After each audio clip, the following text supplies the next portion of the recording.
Good morning. My name is James King, and I'm the pastor of the Assembly of Yahweh Seventh Day in Cisco, Texas. As has been alluded to, I spent most of my life, most of my adult life in government service.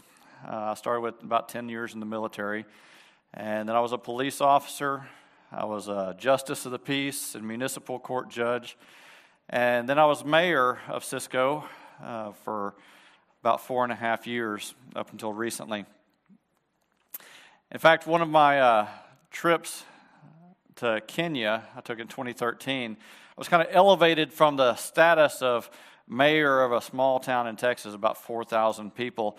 When I got to Kenya, I was suddenly the mayor of America. That was a pretty elevated status for coming from little Cisco, Texas to mayor of America. They really appreciated having a mayor go to Kenya. In fact, there was a little time there where I was elected mayor of a little informal village in Kenya called Mzunguville. That, we got several people in the audience that were there, and we decided we just had to have an elected representative while we were in our little village in Kenya. But it's always been my mission as I served in government service throughout all those years to bring biblical values back into government service. That's been something that I viewed as very important. If you complain about the morals of our elected officials, it's because you're not electing people with your morals to those positions.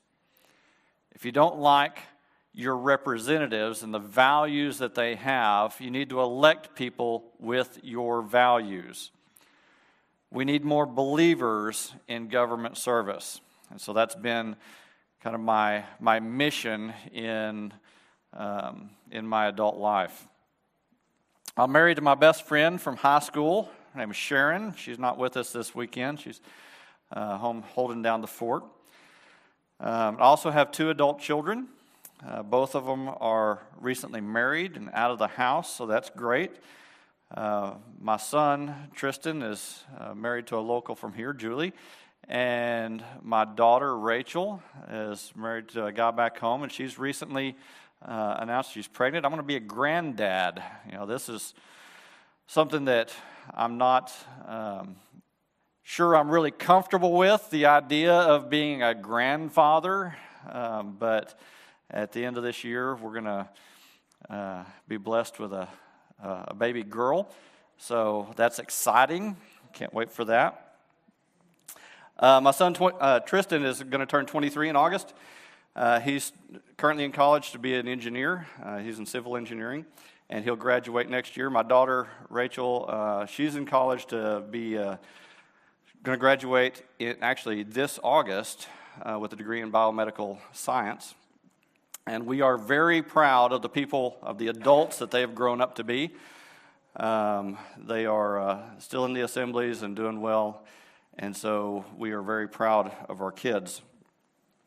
But now that both of our kids are married, out of the house, and that's a fairly recent thing. They were kind of off at college and coming back on the weekends and all that kind of stuff. But now we have the empty nest that everybody talks about. Does anybody have that empty nest syndrome whenever your kids disappeared? We didn't get it. We didn't have the empty nest. We were like, woohoo! We've got freedom after 20 some odd years. But with that freedom comes a little bit of, you've got to get to know your spouse again. For the last 22 years, you've been focused on raising kids, running around to do all the things that your kids are doing, or paying for the things that they've already done that you just found out about. Your whole life has been consumed with your kids for well over 20 years. And suddenly you've got an empty house, and you've got to reconnect with this person that you've been living with but not focused on for the last 20 years. And sometimes that can be difficult. Sometimes that can be very hard to cope with. So you kind of have to figure out who you are again. Who is this other person that you've been living with? So what I'm going to talk about today is a topic that you can and should use in any relationship, but my focus is primarily centered around the marriage. These things apply to the relationships with your children. It could apply to the relationship with your boss or whoever, but I think as we're in a family builders conference, one of the primary family relationships that we need to make solid, that we need to make sure is not at risk, is that between a husband and a wife. Amen? Okay. And that's aside from a relationship with our Heavenly Father. That, of course, comes first. But in your everyday life, the relationship with your spouse is key. Marriage is designed so that when the kids are grown and gone, husband and wife remain. That's the relationship that must be strong in order to withstand the troubles of this world. So, a lifetime of children brings its own stress, much less what the world wants to throw at you, all the stresses that you deal with in life. But the spouse, your husband, your wife, is the person that you promised to spend your entire life with. Kids will come and go. They stay longer than you think. Sometimes they come back. But kids come and go. Your spouse, your husband, your wife is the one that you intended to remain for all of your life. So that's the relationship that we need to focus on. And what I'm talking about today is the power of words to hurt or to heal. Everyone has heard the old saying, sticks and stones will break your bones, but words will never hurt you. Hadn't you always heard that? Isn't that what they always said in school? That is a lie. That is a lie. Words can be some of the most destructive forces that you can wield against another person. Proverbs 18:21 says, life and death are in the power of the tongue. The words that you choose in any situation can either bring healing and life, or it can bring hurting and death. So those are the things that we need to be careful about. We saw Elisa's skit yesterday. Elise, great skit.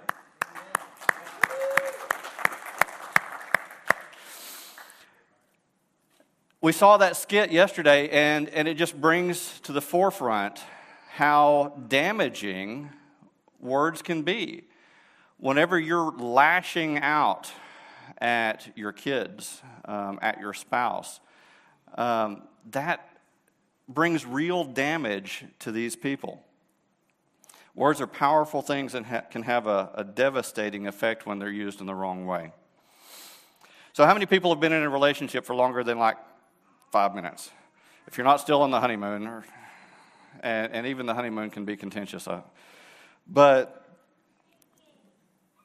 if you're in any kind of relationship, you need to understand the devastating effect that words can be, or that they can have. And if you've been in a relationship for any amount of time, you've probably been in a fight. Some fights are big, some fights are little. Sometimes you don't even really know you're in a fight. Sometimes if somebody's looking from the outside, they wouldn't know you're in a fight, but you know you're in a fight, right? Now, guys, sometimes you might not know you're in a fight, but she'll let you know that eventually that you've been in a fight for a while and you just didn't recognize it. Proverbs 10:14 says, wise men store up knowledge. Now, guys, okay, listen to this. Wise men store up knowledge, but with the mouth of the foolish, ruin is at hand. Proverbs 10:14. You should go back and underline that scripture. Wise men store up knowledge, but with the mouth of the foolish, ruin is at hand. Okay? What that means for guys, look at the first half of that verse. Wise men store up knowledge. You know what that really means in the context of your relationship? Wise men store up knowledge. That means you keep it to yourself. Because the second half of that verse are the ones that is the side that women are looking at. With the mouth of the foolish, ruin is at hand. You know, whenever you share the knowledge that you've accumulated to your wife in an inappropriate manner, she sees the second half of that. Ruin is at hand. And she's ready to unleash it upon you. Okay, so I want to cover a few topics fairly quickly and try to give you some useful advice from personal experience. The first thing I want to talk about is how to fight with your spouse. How to fight with your spouse. First of all, let's see.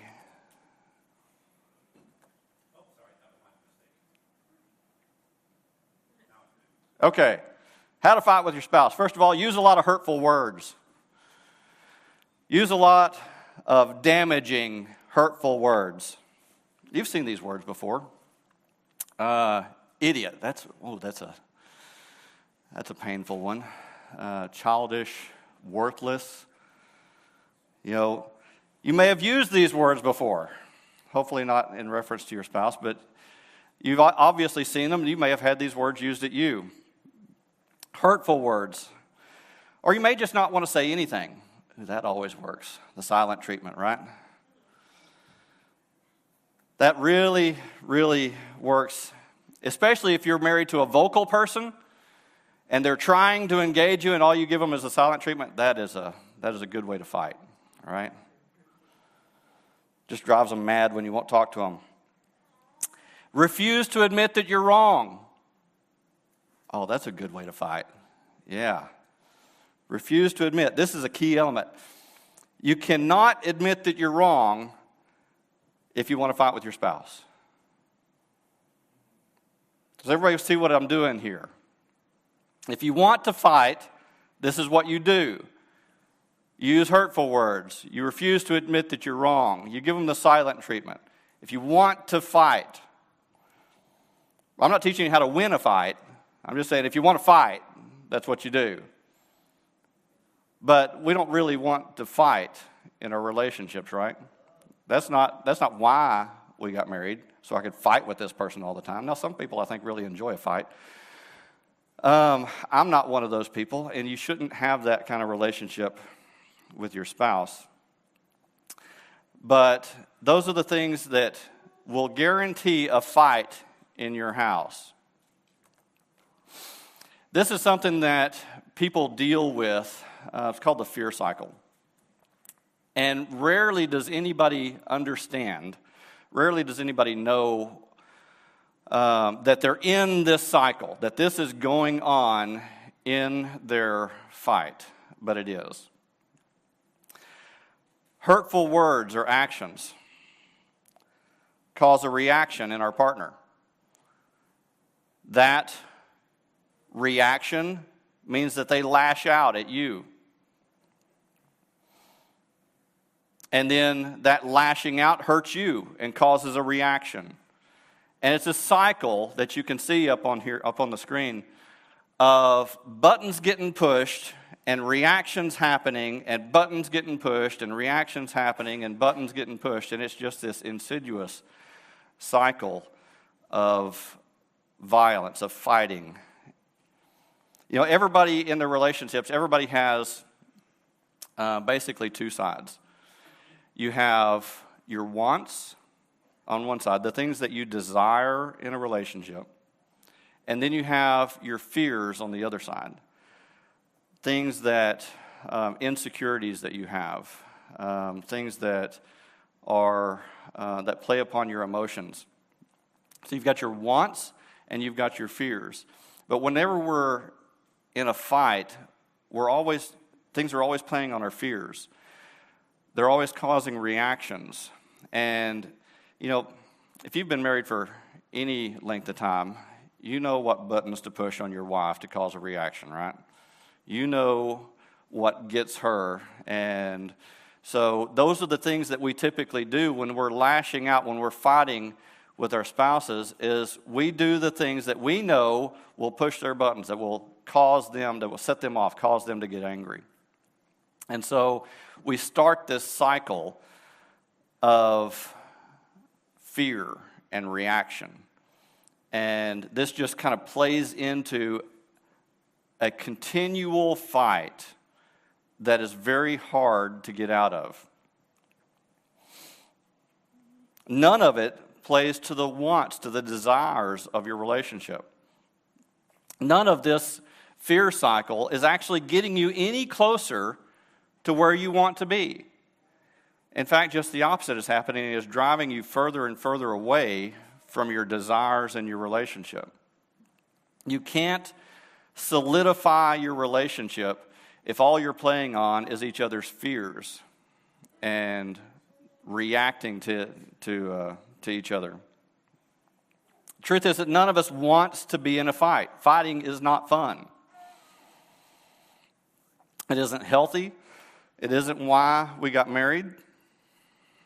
But for some people, it seems like it's all they like to do.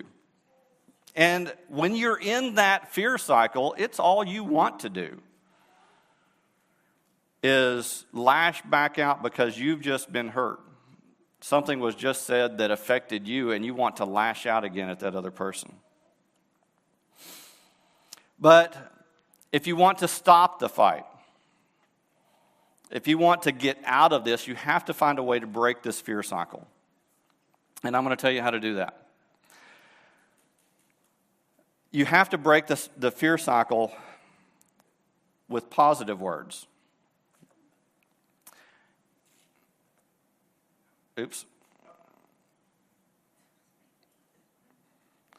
Positive words, healing words, and get this, even if you don't mean them. That sounds strange. Saying something that you don't mean. It's not that you don't mean it. It's not that it's not true. It's that in the moment, you don't feel like saying it. But in order to get out of this fear cycle, so apparently the keyboard up here isn't. And in order to get out of the fear cycle, you have to step back. You have to intentionally step away from that reaction and pause to reflect.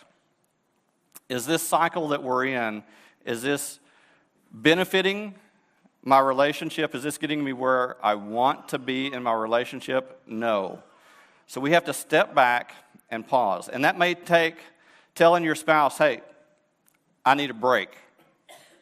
Go off by yourself for a while. Now, that in itself may make your spouse mad, but you need to understand that when you're fighting, sometimes somebody just needs a break to get out of that reactionary cycle. Go off by yourself for a while.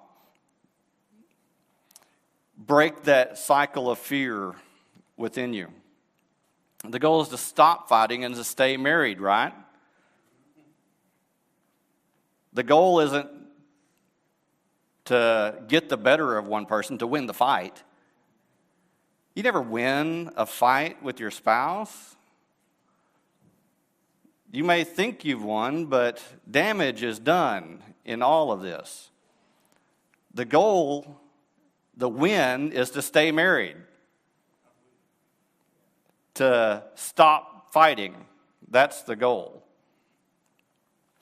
So you have to step outside of that. To use your words to change your heart. Ephesians 4:29 says, "Let no unwholesome word proceed from your mouth, but only such a word as is good for edification, according to the need of the moment, so that it will give grace to those who hear. That other word works very good too. when you're in that cycle. Let no unwholesome word proceed from your mouth, but only such a word as is good for edification according to the need of the moment, so that it will give grace to those who hear. Somebody has to be willing to step back out of that cycle. Take a time out and think for a moment instead of just reacting. Proverbs 10:19 says, when there are many words, transgression is unavoidable. But he who restrains his lips is wise. Stepping back and out of that situation is a needed thing, because if you're just talking, if you're just reacting, transgression is unavoidable. Our fears are the total opposites of our wants in a relationship. But when somebody pushes our buttons and those triggers one of those fears, we react in a way that doesn't get us any closer to our wants. It drives us away from that. So we have to find a way to stop that reaction so we can work towards our goal, which is the restoration of the marriage. And just as important as the words that we're using to lash out at somebody or to heal the relationship is the idea of apologizing, of recognizing or admitting that you're wrong. Man, that's something that just kills me. The idea of admitting that I was wrong or saying I'm sorry. I know that guys in particular have a hard problem with this. Some women have a really hard problem with this, that they just can't admit they're wrong. I have a really hard time with saying I was wrong. You know, my wife and I have gotten into fights just over the idea of me saying I was wrong or not. It's not that I was actually wrong. It was just whether I would ever admit it, if it were so.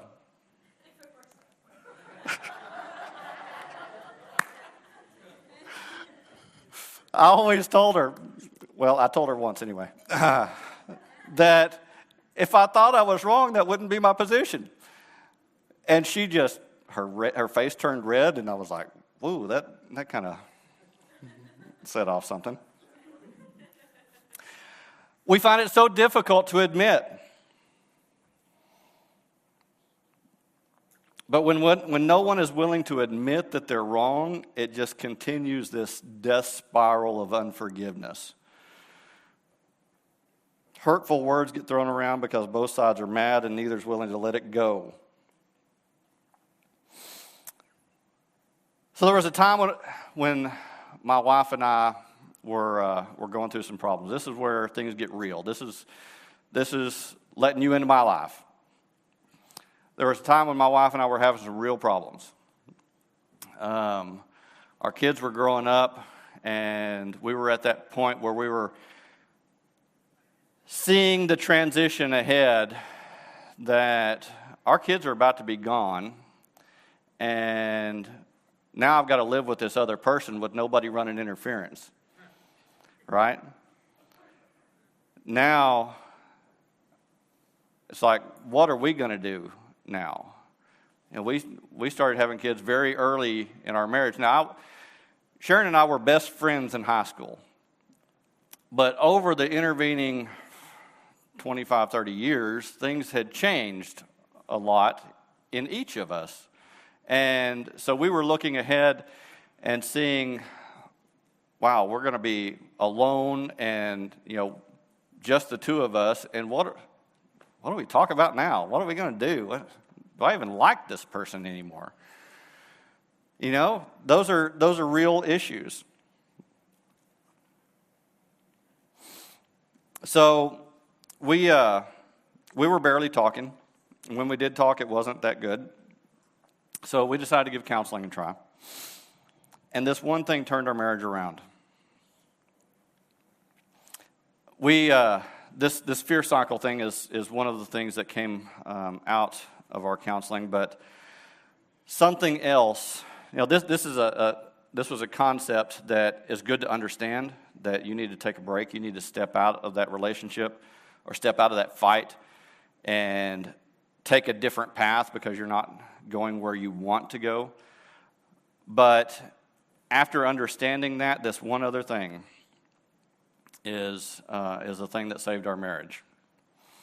And I've already alluded to it. Say something nice. Even if you don't want to say it, say something nice. We were going to a counselor once a week, and he gave us a task. Find a way to compliment your spouse. Find a way to compliment your spouse sometime during the week. Whenever you show back up at session, tell me what you said. And tell me how she reacted. Now, we're both in the room at the same time. This is joint counseling. And so it was interesting for me to show up, back at the session saying, okay, well, on this day I said this nice thing. Well, how'd she react? And trying to describe her reaction and seeing her sitting beside me going, do I even remember that? Did that affect me in any way? Or seeing her eyes light up, say, yes, he said this thing and it really had an effect on me. I really appreciated it. And it changed the dynamic. Because both of those things can happen, especially, the first thing happens when you're still in the midst of the fight. You pop off some half-hearted compliment because you didn't really mean it. And then your wife, because it was a half-hearted compliment that you didn't really mean, and she could sense that, she didn't really have a reaction to it. So the next week you come back and it's like, well, that didn't really work, and dadgum, he's asking me every week what I said, so there's accountability in this. I have to actually say something and report it back to the guy. That's kind of, sometimes a counselor is good in these scenarios because it holds you accountable for working toward restoration. But whenever you come back and you say, well, yeah, on Tuesday, this was going on, and I said this. And then she really responded well to that. And then the next week, yeah, I said this. And in fact, I said this too. And seeing that building of the relationship back just by starting to say words that you didn't feel like saying, but that they were nice, edifying, comforting words. But what happens is those words that you don't feel like saying, that are good and edifying words, because you're saying them, begins to build a feeling in yourself. It's not so much that you're trying to change that person with your words. You're changing your own heart by the words that you speak. I was talking to an individual, I won't call any names, toward the beginning of the conference Friday night, about this very scenario, a problem that it wasn't a spousal relationship, but other family relationship. And we were talking about just say something nice. Even if you don't feel like it, just say something nice and see how that changes your own attitude. See how that changes your own heart and begins to repair that relationship, because you can't change somebody else's heart. That is not in your power to do. You can only change your own heart. So using words, using positive affirmation words to change your own heart is the only thing that you can do to restore a relationship, because you can only come back from your side. You can't grab your wife and drag her kicking and screaming back into the marriage. You can only change your own heart and hope she responds to it. The more you compliment the person, the better you feel about them. You can't help it.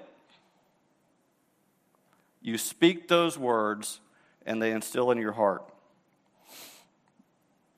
Positive words may have an effect on them, but they have a more direct effect on you.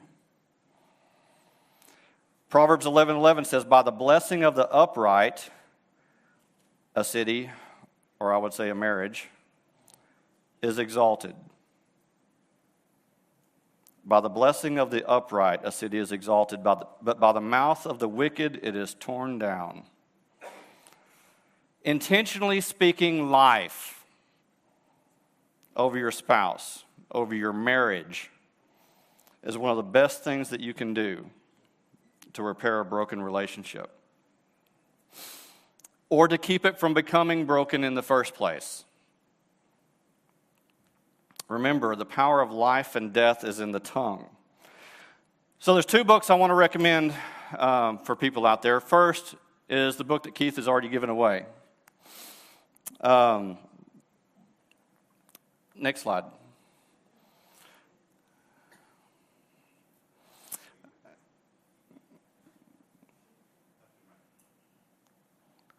Well, I tried every direction and it wasn't going. So, The 5 Love Languages by Dr. Gary Chapman. Dr. Chapman has identified 5 ways that people express their love for other people and want them to express love back to them, back to themselves. Okay, so recognize this. And this is the trap we fall into. What Keith said earlier about guys read the last chapter of the book or whatever and get the Cliff Notes version and take a test or whatever to find out what your love language is. This book is a good way to find out what your love language is. That's not really the purpose of this book. That's good information to know. The purpose of this book is finding out what your wife's love language is. You need to know what your love language is so you can tell your wife if she doesn't already know. But just give her the book and she'll figure it out. But you need to read the book to figure out what her love language is.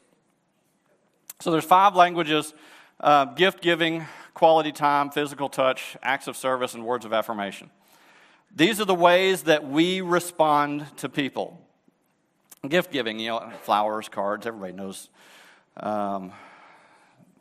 the gifts that you give to people. For guys, it's tech stuff or guns. Give me guns, I'm happy. But my wife never buys me guns. I don't know why that is. But gift giving, quality time, uninterrupted, focused time with your spouse. That can be difficult sometimes for us to do, but it can be one of the most important ways that they see you responding to them. Physical touch, holds and hugs and holding hands and all of that kind of stuff. Acts of service, chores that other people appreciate. You always hear the thing about helping with the housework, sweeping the floors, doing the dishes, all of that kind of stuff. Mowing the yards as things that people appreciate. Yeah, Michael, the doing the dishes thing that you promised to do last night, right? Laundry, that's right.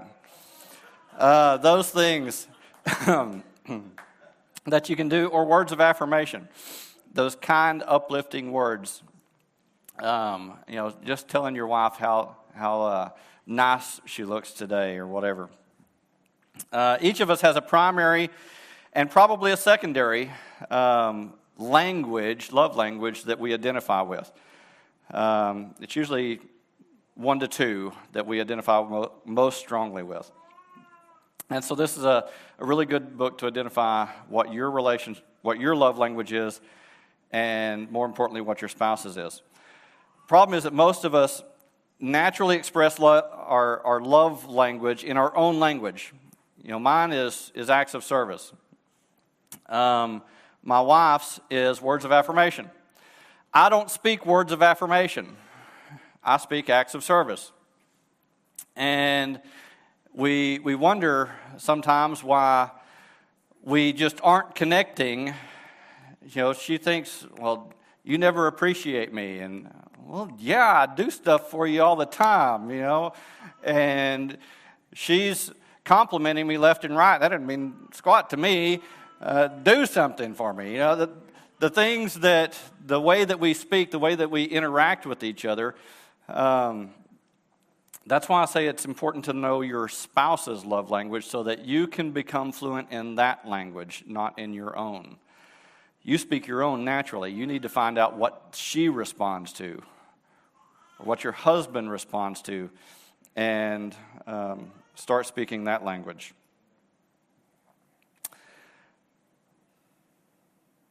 The next book is 5 Languages of Apology.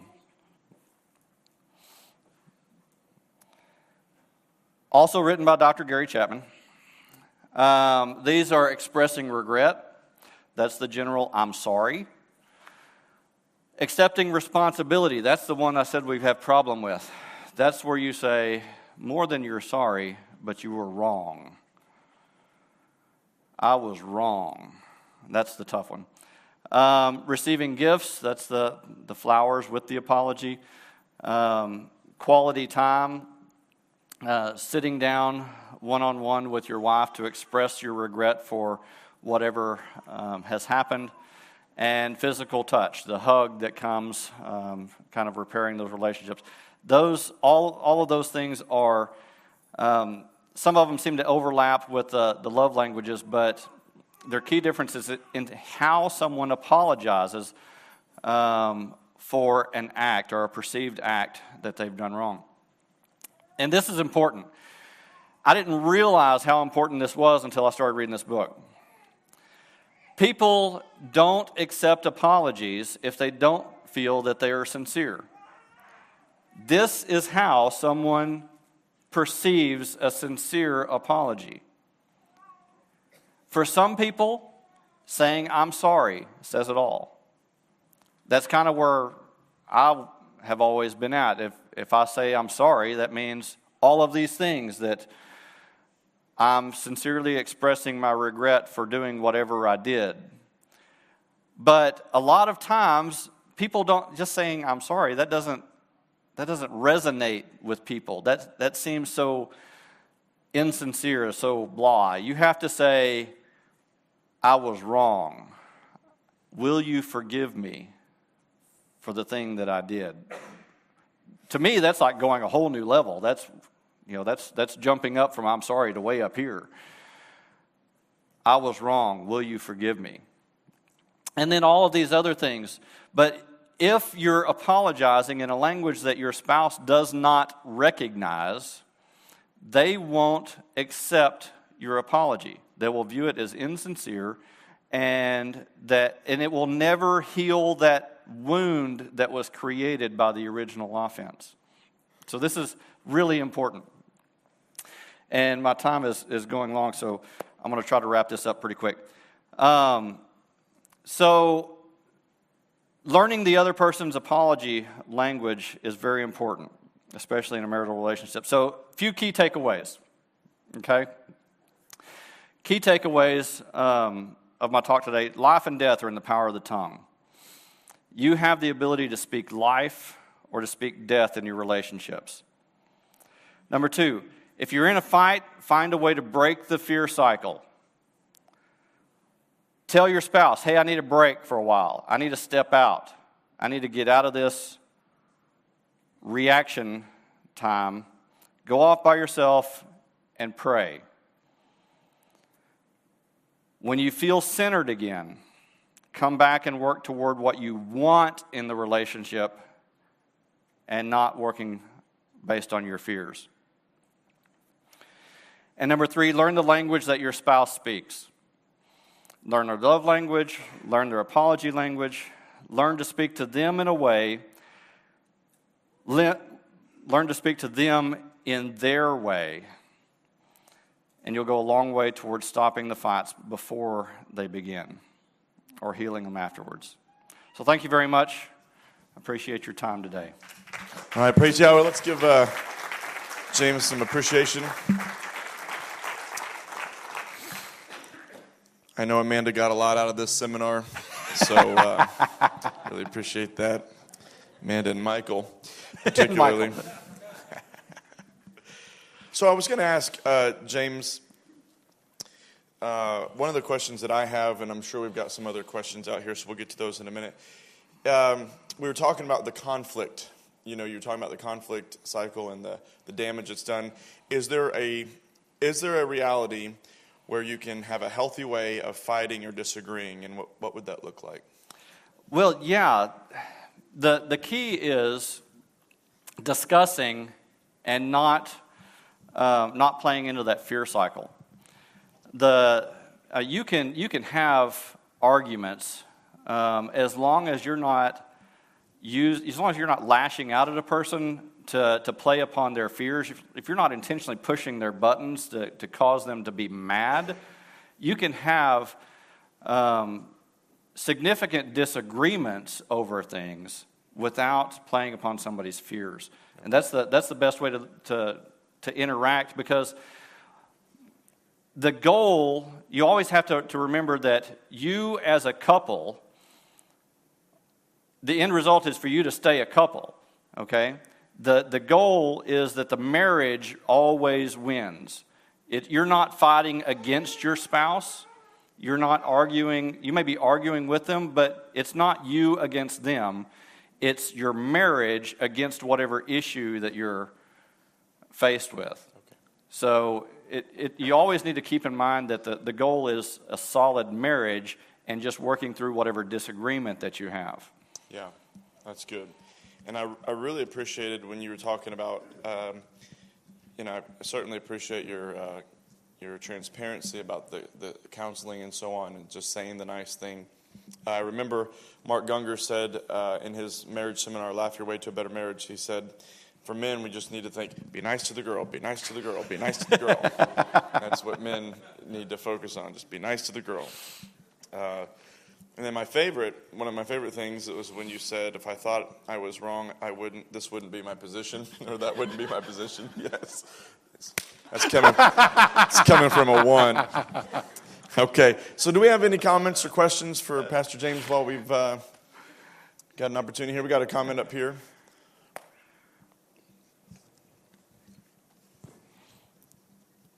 I have to tell you, when I said that, she was fuming. Yeah. I'm sure she understood later, though. She came around. To me, it was an entirely logical proposition if I thought I was wrong.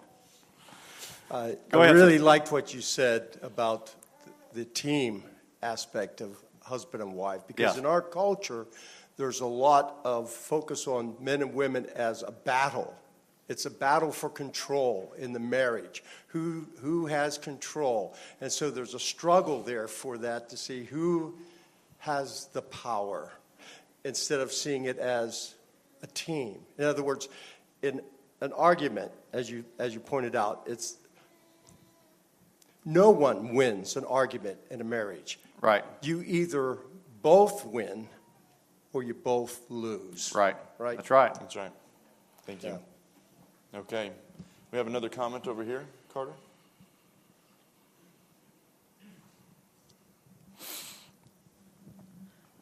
I just wanted to say, kind of a question, but just thinking in my mind, I wish I was teaching my teenagers this, so that, number one, they would treat each other better. Number two, they would already know these skills when they went into a marriage. We started talking to our kids about the love languages as they were teenagers. Right. And as we were learning these things, we started talking to them, because we started recognizing what their love language was. And therefore, just because that's your kid, I mean, that's how they speak love and affection. So now we may alter the way that we speak to them so that we speak in the language that they respond to. And talk about changing the ways that you interact with your kids. You know, when you're talking about teenagers, they're an unruly bunch sometimes. Surely not. And so whenever you can change the way you interact with your kid and start speaking their love language, then that changes that whole dynamic too. But you're right, teaching them these things as they're going into a marriage, as they're looking for a spouse, I think is extremely helpful. Did you have another question? Oh, thank you. Yeah. So she could have used your seminar 10 years ago is what you're saying. Where were you? You talked a bit about the silent argument that goes on, and sometimes not so silent, where one person's the talker and the other person gives the silent treatment. Right. Could you expand a little bit more about how to break that cycle? Like if you took time to go by yourself to pray, and you come back and that person's still giving you the silent treatment, and it's been days now, how do you break out of that? Okay, so in any situation, the goal whenever you're coming back out of your alone time, okay, because your alone time is to stop the reaction within you, okay? It's not to do anything to change them.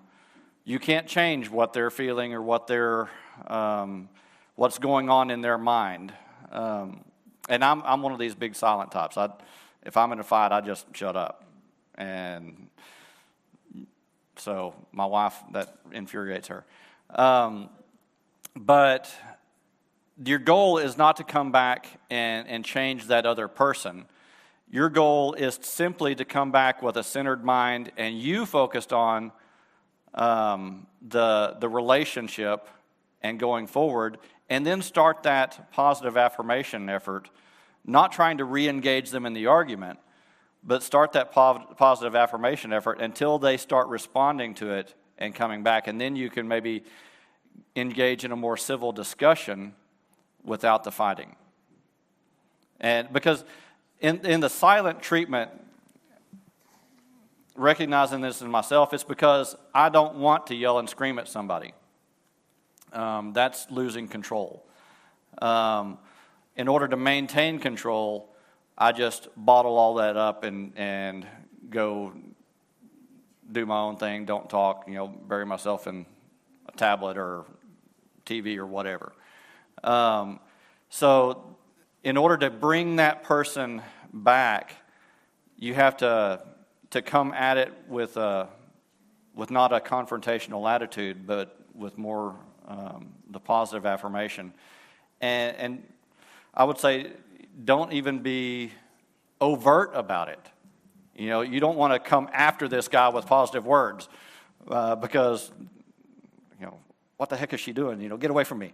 That kind of reaction may play into it. But just come back with your own self-centered and start easing into just positive things until he starts responding.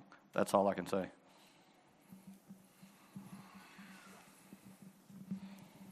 Okay, we'll give Michael the last comment here. Thanks, James. That was good. I enjoyed that. That's one thing that I've learned, that negative words obviously don't get anywhere, and that's one focus that I've always done. I like Proverbs. You use a lot of Proverbs, and I love the Proverbs. And there's a lot of tidbits of meat in there that in the books of Proverbs. And one of my favorite verses: "Can you be angry and sin not?" And the idea of the definition of sin is missing the mark. Yeah. So the idea is, the principle behind that is, can you be in an argument and hit the mark, the end result that the marriage needs to be? Right. So the idea is to begin with the end in mind. If you're going to be in an argument, take a pause, take a moment to step away, and say, what's the outcome? Where do I want this to turn out to be? So no, I enjoyed that. The power of words is so true, and it's really relevant to work, marriage, anywhere in your walk in life. So that was good. Thank you. This right here, this fear cycle, outside of this cycle, this is talking about the reactions and the buttons getting pushed. But outside of this cycle on each side, A husband has his wants and desires in the relationship. A wife has her wants and desires in the relationship. Those are totally outside this cycle, because inside this cycle, you don't get to those places. You have to work outside of a fear cycle to get to your desires and your wants in the relationship. So if you're stuck in this cycle, you can't reach those things. And that's why you have to step outside of that, and somebody has to break that cycle. Somebody has to pause and reflect and pray and recenter your heart and mind to where you want to be in the relationship, and not our human reaction mindset of, she hurt me, so I'm going to hurt her back. So that's key. All right, praise Yahweh. Let's appreciate James again, and we'll all take this to heart.